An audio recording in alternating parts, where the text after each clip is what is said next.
Përshëndetje, atëherë gjeta pak kohë për të treguar se si jam përkujdesur unë në mënyrë natyrale për të ulur sa më tepër të shënë time. Atëherë le të flasim pak. Të shëja ime ishte 5.06, ku FT4 ime ishte në vlera optimale, FT3 nuk e kam kontrolluar, dhe antitrupat ishin rritur për më pak se një vit, më tepër se 6 muaj, diku tek numri 35, nga që kisha herën e fundit. Unë kam qenë në gjithënie, pas shtatzanis, lindjes, operacionit që bëra dhe gjithënies për 9 muaj, isha e vetëdijshme e prisja që antitrupat e mi do rriteshin, sepse gjatë gjithënies është mundësia shumë e lartë, por edhe e sigurt që antitrupat të rriten, por nuk isha përqendruar pak të shëja ime në ishte rritur apo jo, dhe unë isha në dozën e ilaçit 75, që nga shtatori, ku të shëja ime ishte diku 2.5, dhe FT4 ishte por në vlera optimale, dhe për një trup në përditshmëri normale, për mos tentim, sepse në qoftë se tenton për shtatzania apo bën proceset e IVF-it, duhet që të shëja të jetë nën 2.5, janë vlerat optimale të saj, ndërsa 2.5 e diku deri te 5 janë vlerat normale për një të shë, sepse të shë në mos gaboj është diku varion nga një laborator në një laborator tjetër, për diku 0.ca në 5, 4.5 apo 5. Dhe pjesa që gjithënia, pompimi, se unë kam pompuar, rutina me 2 fëmijët, gota, më falni që ngrihesh her pas here gjatë natës, pagjumësia, ngritja në mëngjes shpejt, mos fjetje gjatë drekës, rutina e vrullshme, gatimi, isha gjithë kohës në vrap, gatimi i shëndetshëm për çdo vakt që ne konsumojmë, plus edhe për kujdesi ndaj djalit që ka shumë alergji nga aroret, nga veza që më jep një stres shumë të madh, dhe ku dhe djali ka dhe Hashimoton dhe duhet të përkujdesesha më tepër edhe për ushqimet e djalit, bëri që unë t'isha tërkohën në vrap, në vrull, dhe kisha lënë disi, mund të them, pavarësisht se unë ushqimet i konsumoja të shëndetshme, por nuk ishte ajo ngrënia e qetë, të cilat do t'i përmend më vonë, ulur, edhe t'i përshmirë, edhe pavarësisht se pija ujë, po pija kur kujtohesha, ecja, po ajo koha e ecjes u përgjysmua koha e ecjes, sepse duhet të vija në shtëpi të kujdesesha për fëmijët, edhe në një krah mbaja gocën, në një krah mund të gatuaja ose mund të konsumoja për vete. Bëri që të shëja ime të kalonte në vlera aq të larta, pavarësisht se i merja gjithë nutrientët e duhur, edhe vitaminën D e kam në vlera optimale, e kam diku 55, në më gaboj tani e kontrollova prap. Kisha haruar diçka që ndoshta të gjithë e harojnë, edhe nuk i lejon ajo rutina e përditshme që të kujdesen, edhe ju duket më se normale, është gjumi, nuk po flija mjaftueshëm, isha e lodhur gjatë ditës dhe fillova kafen ta pija, të përditshme dhe u vara shumë prej kafes, dhe e doja ekspres dhe jo kafe turke, sepse nuk më bënte efekt, nuk më mbante kafja turke, edhe kohët e fundit pavarësisht se po e pija ekspresin, prap kërkoja gjumë gjatë ditës, të flija pak sepse isha e lodhur, nuk po e përballoja dot, fillova probleme me kapslikun, pavarësisht se dilja për ditë, por ishte një dalje e zorshme, jo e lehtëshme dhe jo me orar të përditshëm të njëjtë, por ishte i çrregullt. zhvillova sikur po kisha pak a shumë një enjtje, jo fryrje, po një enjtje në fytyrë, dhe kisha probleme me muskulaturën, natën nuk po flija dot, po besha pak e acaruar, pak agresive, pak më bezdisnin gjërat, zhurmat, dhe pasi bërë analizën doli që të sheja imi kish vajtur 5, dhe antitrupat ishin rritur, si që thash. Atëherë, çfarë bëra unë më tepër nga përveç se atyre që po bëja, që ushqimin e shëndetshëm nuk e kam hequr asnjëherë, ka qenë dhe vazhdon të jetë, vitamina D po në vlerat e saj optimale, marrja e suplementeve të nevojshëm të mi ka qenë konstant si gjithmonë, por unë më tepër ç'bëra në krahasim nga ç'bëja ishte ngritja në mëngjes, pothuajse në të njëjtën orar, 6:30-7, ngrihem, gjë e parë që bëj, marr ilaçin e tiroides që në fillim e merja me pak ujë thjesht sa e ka përceja, kurse tani mbush një gotë ujë plot dhe e pija të gotën e ujit plot. Dhe pasi pi këtë, merrem me sistemin limfatik, në të gjithë trupin, jo vetëm në pjesën e fytyrës, në të gjithë trupin, më pas dal për ecje. Jap ilaçin djalit të tiroides, dal për ecje. Buri kujdeset për djalin që duhet ta shikoj, vajzës që i e për të pirë, që ndryshon pelenën, ndryshon rrobat, merret buri për 1 orë dhe unë atë 1 orë bëj eci për 1 orë, pasi vi direkt brenda një orarshit merrem me përgatitjen e ushqimit ku i jap djalit që i ka vajtur dhe djalit një orarshi për të ngrënë, pasi ka pirë ilaçin e tiroides, edhe unë gjithashtu konsumoj ushqim të shëndetshëm të plot, që nuk jam për të folur për këtë pjesë, por që përmban proteina, fët dhe pak karbohidrate. Dhe merrem pak edhe me sistemin limfatik, kujdesem për fëmijët, bëj një dush me ujë të ngrohtë, ku në të merrem prap me sistemin limfatik atje në dush dhe bashkëshorti thotë çan këtë zhurma dhe ça vën. Po kam shtuar më tepër kujdesin ndaj vetes dhe kur ushqim, ulem në tavolinë dhe ja la bashkëshortit ose vjerës ose mamit kur më vjen dhe unë vaktet i konsumoj të plota, të qeta, ulur në tavolinë dhe nuk merrem duke i dhënë gocës, duke i dhënë djalit ose ha një kafshit, mbaj gocën në krah, po ulem, lë telefonin me një anë, nuk merrem me telefon sepse më përpara merresha duke ngrënë, merresha me telefon sepse ishte i vetmi moment ku unë mund të shikoja telefonin, të shikoja ndonjë video apo të ktheja përgjigje njerëzve dhe nuk merrem më fare me telefonin. Të njëjtën gjë bëj edhe pasi ngrihem në gjumin në mëngjes, nuk 1 orë nuk e prek telefonin me dorë. Është çike vështirë, por duhet bër. Nuk kam kontakt fare me ekranin si me televizorin dhe me telefonin për 1 orë, e mira është 2 orë. Dhe ha të 3 vaktet i ha të plota,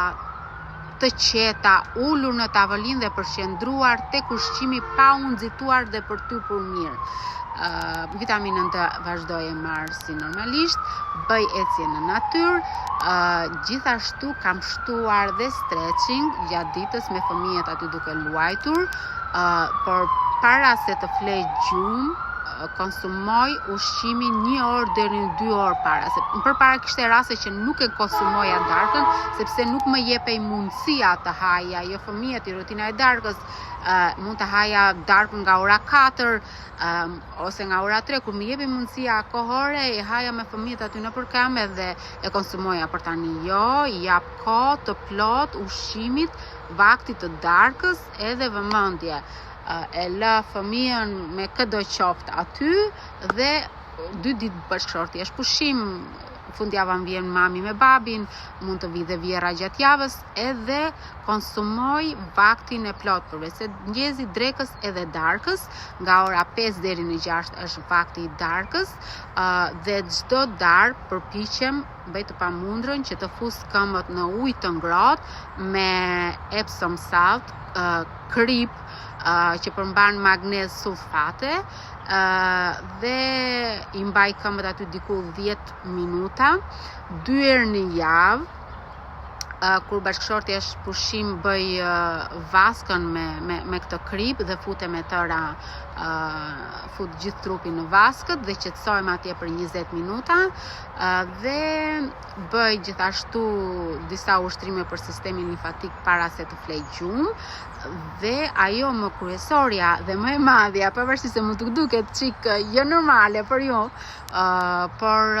unë gjatë natës nuk ngrihem të kujdesem për vajzën, por fle gjumë dhe është bashkëshorti ai që ngrihet gjatë natës dhe i jep vajzës 2 herë apo 3 herë apo një herë sa ajo të ketë nevojë. E kështu e kemi parë të arsyeshme të logjikshme dhe është mëse e nevojshme dhe domosdoshme për ne në këtë moment për transferim të embrionit dhe po bën sakrificë bashkëshorti që unë të qetësohem. Dhe unë i kam vënë shumë re ndryshimet e mia, sepse unë nuk po pi me kafe, kam bi një javë që unë trupi im nuk e ka të nevojshme fare të pi kafe, sepse unë jo në gotën e parë me ilaçi, sepse përpiqem që mos të bëj kontakt ilaçi me mineralet dhe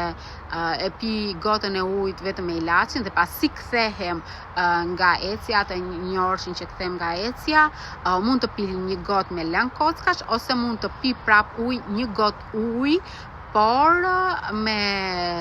krip, Healthy Krip që unë përdor për gatim edhe për ujë tashmë për hidratim, kam shtuar shumë, po shumë sasinë e ujit dhe mineralet, kripën që përdor dhe mineralet që marr nga kripa gjatë gjysmë ditësit të ditës, gjysmën e parë të ditës më bën që trupi im të marrë atë energjinë, jam e qetësuar gjatë natës, sistemi im nervor është qetësuar dhe mbi të gjitha ajo çka jam kujdesur janë gjëndrat mbiveshkore, sepse unë këtë për kujdese kam bërë për gjëndrat mbiveshkore dhe gjëndrat mbiveshkore janë ato që lëshojnë atë hormonin e kortizolit dhe japin atë sistemin e alarmit në hormonin e trurit, në pituitari, për të rritur atë të shënë. Dhe unë jam kujdesur për gjëndrat mbiveshkore dhe nuk kam nevojë të pi kafe dhe nuk pi kafe dhe as nuk kam neps të pi kafe që unë isha shumë e varur për pirjen e kafes dhe gjumi dhe kripa që përdor çdo natë për këmbët dhe vaska që futem, përdor akupunktur me pranamatin që kam me atë mat tapetin që përdor, që kam të bler dhe e kam treguar tashme, nëse doni linkun ja u them. Gjithashtu dhe kam bler dhe Red Light Therapy që do e përdor në vazhdimsi sa më shumë kohë të kem. Kam kohë, kur Robi do ta bëj diçka e gjen kohën. E gjen kohën. Lëri një justifikime, po e gjeni kohën. Dalja sa më tepër në natyrë që i kam shtuar shumë ecjen, nga 7.000 që bëja maksimumin në ditë hapa, tani bëj 12 e sipër, eci më tepër, dal më tepër në natyrë, nuk merrem fare me telefonin, as kur ha, as para se të flej gjumë, 2-3 orë para se të flej gjumë, lëreni edhe telefon në dhëmë vete, edhe mos e shikoni fare, futeni diku aty nëse s'ja u la dora edhe truri, futeni poshtë divanit, apo poshtë tapetit, apo diu nëse thoni bashkëshortit që t'ja u fshej edhe telefon, me dridhje, jo me muzikë. Këto janë ato që unë kam bërë dhe kam bërë shumë ndryshim dhe unë kam jashtëqitje të përditshme dhe të plot,